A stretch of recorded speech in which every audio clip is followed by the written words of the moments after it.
On her back, hidden just below her left shoulder, was a faint but unmistakable scar. A burn mark, like the one from hot firewood. He remembered it. Long ago, during one of the cruel games he and his friends had played as boys, a poor girl had fallen near a cooking fire. They had all laughed, and she had run off in tears, her skin scorched. Obinna had forgotten about it for years. But now, the scar had returned on Marima's back. He stumbled backwards. His legs felt weak. It's her. That girl, it's her. That night, Obinna couldn't eat. He sat quietly in the corner of the hut, watching Marima, who hummed that eerie song again while stirring a pot of soup. After she went to bed, Obinna sat outside with his mother. He finally spoke. "Mama, I think Marima is someone from my past. Someone I hurt." Mama Ijeoma frowned. "What are you saying?" "I saw a scar on her back. And I've been dreaming about a girl we once mocked. She was carrying food to her grandmother and I poured it away. She cried. She burned herself. She ran into the forest and never returned. No one heard about her again. We all thought a wild animal ate her. That scar is the same. Mama, what if she came here not for love but for revenge?"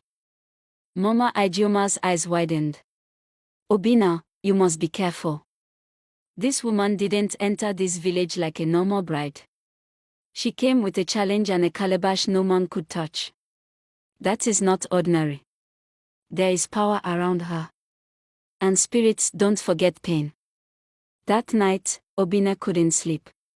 He lit a small fire in the backyard and stared into the flames. Suddenly, the fire roared higher on its own, dancing wildly. That same night, while Obinna stared into the fire, Marima stood by the window of their hut, the moonlight bathing her in silver. She stared into the sky, unmoving. Behind her beauty lay a storm that had never settled. She remembered everything. Long ago, she lived with her poor mother in a small, quiet village of Umuaka.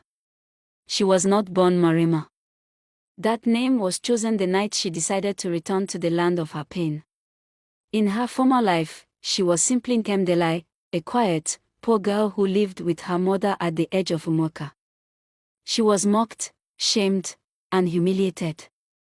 The worst wound came from Obinna, her husband, a boy she had secretly admired years ago. One afternoon, she was taking food to her grandmother, which her mother had prepared and sent her to deliver. Obinna and his friends attacked her and bullied her. He took the calabash from her hands and poured it on the ground while his friends laughed. It was the first time the boys had done that to her. Whenever they see her in the village, they will call her names, reminding her how ugly and unkempt she was. This hurt her deeply. Especially Obinna, whom she loves secretly. Then came the fire the moment she tripped near the cooking stand while running away in tears. The burn stayed on her back for years. But the burn in her spirit, that never healed. Nkemdelai left the village that night, running deep into the forest, where her cries were heard by beings that lived between the trees and the wind, the forest spirits. They welcomed her, took her in, changed her. She was no longer just a girl. She became something in between, not quite spirit, not quite mortal. Her beauty was carved by enchantment. Her calabash was no ordinary vessel, it held the ashes of her past and the spirit's blessing. Only the man who wounded her soul would have the power to bring it down. And he would never know why. Until it was too late. Marima had watched Obinna for weeks before entering the village. She saw the way he cared for his mother, the way he laughed with his friends, the way he lived in peace as if the past never existed. That peace was what she came to destroy. But something unexpected had begun to stir. That afternoon at the farm, when Obinna helped her gently over a patch of thorns and offered her water, her chest had tightened. When he called her "my wife" with a soft smile, it shook something buried deep. "No," she whispered to herself now, pressing a palm to her chest. "Do not forget what he did to you." He laughed. He watched you cry. But revenge had become confusing. Each day, Obinna's kindness chipped at the stone wall she had built around her heart. His gentleness was not what she remembered. His voice no longer sounded like the cruel boy from the past. Could people change? Had he truly forgotten, or had he grown into someone else entirely? Marima turned from the window and walked to the center of the room. Slowly, she opened her calabash. Inside, swirling mist and soft, golden light flickered. Within it, the faces of her past Obinna, his friends, her grandmother, her childhood tears floated like memories trapped in water. She touched the mist, and it whispered. Decide. Love or vengeance? One would destroy the other. She closed the calabash with trembling hands.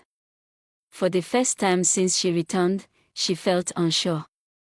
3 days passed. Obinna noticed Marima becoming quieter, often slipping away in the evenings. She no longer sang when she cooked. Her smiles felt thinner, like a mask slipping. But he said nothing. He had seen the scar. He had seen the fire's warning. And he knew something was coming.